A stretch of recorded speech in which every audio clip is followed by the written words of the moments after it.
오늘 시장은 조금 주춤하는 그런 부분이죠. 올라가는 것도 아니고 내려가는 것도 아니고 시장은 이제 시가는 살짝 떴는데 그렇게까지 크게 올라가지는 못하고 밑으로 살짝 밀리면서 진행이 되고 있습니다. 뭐 코스피 같은 경우는 뭐 밀렸지만 아직까지는 빨간불 켜고 있죠. 0.15% 정도 이렇게 상승을 하고 있고요. 코스닥 같은 경우는 1.49% 정도로 중소형주 쪽이 조금 강하게 올라가는 걸 확인할 수가 있는데요. 뭐 이렇게 되는 가장 큰 이유는 역시 뭐 수급도 아닙니다. 수급은 오늘 뭐 들어오는 것도 아니고 나가는 것도 아니고 어정쩡한 모습을 보여주고 있어가지고 사실 수급의 영향은 받지 않아요. 왜냐하면 이제 내일이 선물 옵션 동시 만기일이잖아요. 그렇기 때문에 이제 그런 것들을 앞두고 딱히 옵션 만기를 앞둬놓고 움직이는 그런 흐름들이 나오지는 않고 있습니다. 자, 어찌됐든 그런 수급적인 움직임은 거의 뭐 정적 상태에 가깝다라고 보시면 좋을 것 같고요. 그러면 지금 이 시장을 움직이고 있는 테마는 무엇인가라고 하면은 결국 아랍 테마라든지 정치 인맥주라든지 정책 관련주라든지 그런 정책, 정치, 뭐 아랍 이렇게 해서 일시적인 테마들이 급등락을 보여주고 있는 것 같아요. 그래서 이제 그런 부분들은 역시 단기적인 테마성 움직임이기 때문에 여러분들이 자칫 잘못해서 따라붙었다가는 정말 큰 코 다치는 그런 자리가 될 수 있다라는 거 그거 명심하셔야 되겠죠. 그래서 요즘에 약간 주식 수가 좀 적은데 품절주라고 하죠. 그런 품절주 중에서 정치 테마랑 정책 테마 이런 데 엮일 수 있는 기업들이 이상 급등 현상이 나오고 있습니다. 그래서 그런 것들을 여러분들이 좋다고 잘못 사셨다가는 큰일 날 수 있다는 걸 명심하시면 좋겠고요. 사실 시장 반등이 조금 나왔다라고는 하지만 최근 들어가지고 뭐 한 5일, 6일 정도 이렇게 올라왔잖아요. 근데 저렇게 올라오는 동안에 삼성전자를 빼고 나서는 사실 대형주 중에서도 강하게 올라갔다라고 할 만한 그런 기업들이 없는 거 여러분들도 잘 아실 수가 있을 겁니다. 그렇기 때문에 사실상 지금은 테마주만 약간 기승을 부리고 있지 시세를 만들고 있는 그런 종목들은 잘 없더라라고 보시면 됩니다. 이번 주 월요일, 그러니까 지난 그저께죠. 그저께 제가 여러분들께 말씀을 드렸지만 사실 이 시장은 선물과 현물 사이에서의 외국인들 수급 가지고 놀아나는 장세이기 때문에 여러분들이 함부로 접근하셨다가는 지수가 올라가는 것 같아서 샀더니 지수가 또 빠질 때는 내 종목이 그냥 그대로 빠져버리는 그런 경우들이 자칫 잘못하면 생깁니다. 그리고 내 종목은 안 갔는데 지수가 올라갔단 말이죠. 근데 여기서 여러분들이 추가 매수를 했다라고 해도요. 역시 지수가 빠지면 내 종목이 버티는 게 아닙니다. 빠질 땐 또 같이 빠집니다. 그래서 지금 내가 들고 있으면서 물려서 손실나고 있는 그런 기업들의 가장 큰 단점은요. 올라갈 때는 같이 안 가더니 내려갈 때는 같이 가는 그런 현상이 나타날 수 있다는 거예요.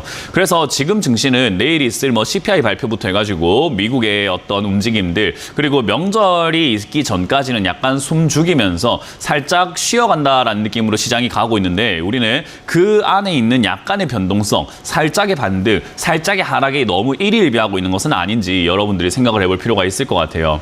그래서 저는 사실 이 증시는요. 박스권으로 움직이고 있다라고 말씀드리고 싶고 이 박스권이 어디가 형성이 될지를 우리가 지켜보는 것이 포인트다라고 생각이 듭니다.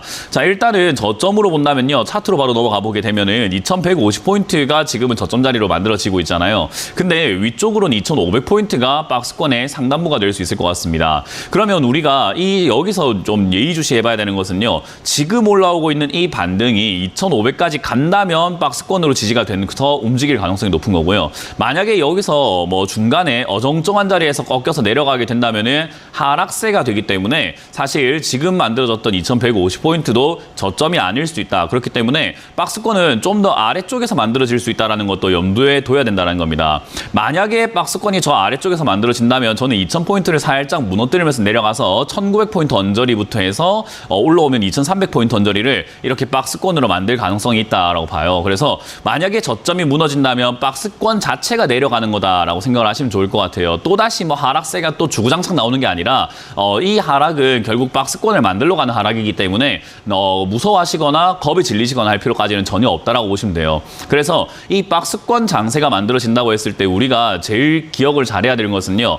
박스권이라고 하는 것을 결국 내려갔을 때 잘 사서 올라갈 때 잘 팔아야 되는 박자를 맞추는 게임이라고 생각하시면 좋아요. 그러면 내려갈 때 사서 올라갈 때 잘 팔아야 되는데 이 박자를 혹여나 엇박자로 들어가거나 여러분들이 박자를 잘못 잡게 된다면은 결국은 올라갔을 때 샀다가 내가 사니까 떨어지고 떨어질 때 내가 손절했더니 다시 또 올라가고 올라갈 때 샀더니 또 떨어지고 또는 올라갈 때 내가 안 샀다 하더라도 내려갈 때 종목을 샀는데 내 건 안 가고 다른 게 올라가고 그리고 지수가 빠질 때 내 거 빠지고 약간 이런 식으로 잘못 엇박자를 타시거나 종목을 잘못 잡게 된다면은 조금 여러분들만 괴로울 수 있는 장세가 만들어질 수 있습니다.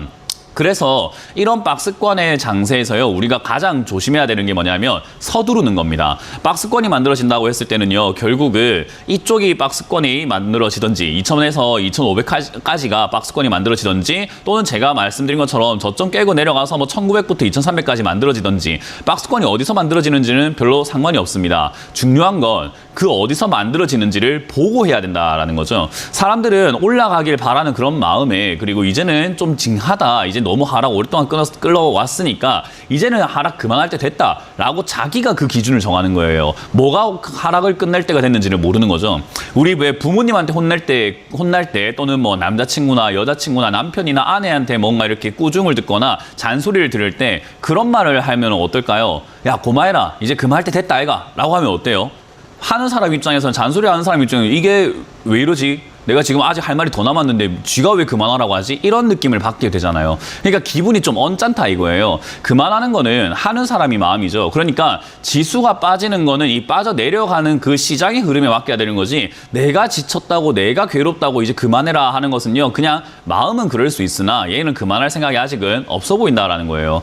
그렇기 때문에 얘가 진짜로 그만하는지 끝났는지를 체크하고 움직이는 것이 맞는데, 사람들은 그냥 올라갔으면 좋겠다라고 생각하기 때문에 이런 반등에도 막 따라붙게 되고 기대를 하게 되고, 또 올라간다고 해서 뭐 어제 살 거라면서 지금이라도 사야 되겠다라고 하는 그런 움직임들이 나오게 되는 겁니다. 그래서 저는 이 박스권 매매에서 가장 중요한 것은요, 첫 포인트를 여러분들이 첫 단추를 잘 껴야 된다 생각을 하는데요, 그 첫 단추는 아직까지 반등이 나오지를 않았고 제대로 만들어지지는 않았습니다. 그래서 이 자리가 다시 올라와서 2500까지 올라온다면 결국 이 자리는 박스권이 저점이 2150이라는 것을 확인할 수 있기 때문에 다음 하락대가 정말로 이제는 우리가 매수해야 되는 포인트가 될 수 있겠죠. 근데 여기서 만약에 이제 명절이 지나고 또 추가 하락이 나오면서 저점을 깬다면은 1900포인트 언저리가 저는 추가 매수 포인트가 될 수 있다라고 생각이 듭니다. 그러니까 시장이 아직까지 여문 바닥이 아닌데, 아직까지 진흙탕인데 여기에 여러분들이 새 신발을 신고 또 막 들어갈 필요가 저는 없다라고 보여지는 거죠.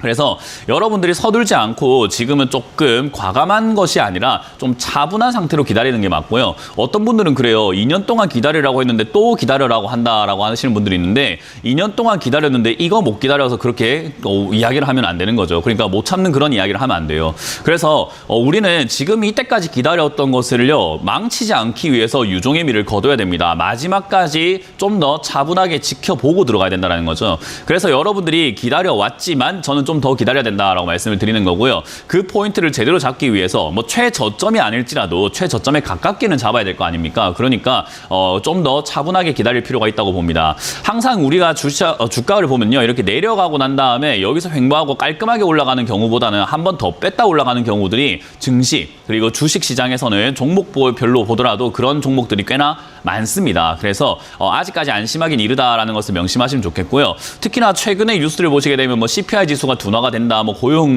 고용률이 조금 안정화되어 가고 있다, 임금 상승률이 둔화가 되어 가고 있다, 뭐 금리 인하도 할 수 있지 않을까라고 하는 그런 기대감들이 솔솔 올라오잖아요. 저는 그런 뉴스를 볼 때마다 우리나라 말로는 그런 게 있죠. 김칫국을 마시고 앉아 있네라는 생각이 좀 듭니다. 그러니까 너무 지금 기대가 크다라는 거죠. 기대할 게 별로 없는데 말이죠. 더군다나 연준과 ECB라고 하죠. 유럽 중앙은행에서도 계속 그런 이야기를 하고 있죠. 금리 낮출 생각 없다. 지금 물가를 잡기 위해서는 우리는 조금 더 과감할 필요가 있다. 근데 시장이 너무 기대하고 있다라고 이야기하면서 언급을 할 정도로 지금 시장은 너무 과한 기대감, 지쳤기 때문에 생기는 그 약간 과도한 기대감이 생기고 있는 것 같습니다. 그런 기대감은 결국은 실망감으로 변질될 수 있다고 생각을 한번 해봐야 되겠죠. 그래서 저는 아직까지 이 시장은요, 조금 더 불안한 요소들이 좀 남아있다 생각하기 때문에 그 부분을 우리는 지켜보고 투자해도 괜찮습니다. 그래서 이 자리 저기는 여기서 빠지면 안 된다. 올라갈 거면 2,500까지 올라가야 되는데 만약 도중에 꺾여서 내려간다면은 저점 지지가 안 될 수도 있다는 점을 여러분들이 명심하시면서 서두르지 마세요. 추가 매수는 안 해도 괜찮습니다. 아직은요. 나중에도 괜찮아요. 그래서 지금은 조금 더 편안하게 바라보시면서 추가 매수 조금 더 미루자. 신규 매수는 더더욱 안 된다라는 이야기를 조금 드려보고 싶습니다. 물론 단타를 잘 하시는 분들은 신규 매수해서 알아서 잘 하시겠지만 지금 내 종목을 해결하는 것이 급선무이신 분들은요, 오히려 신규 매수 안 하는 것이 유리하다라는 점 다시 한 번 더 여러분들께 말씀드려보도록 하겠습니다.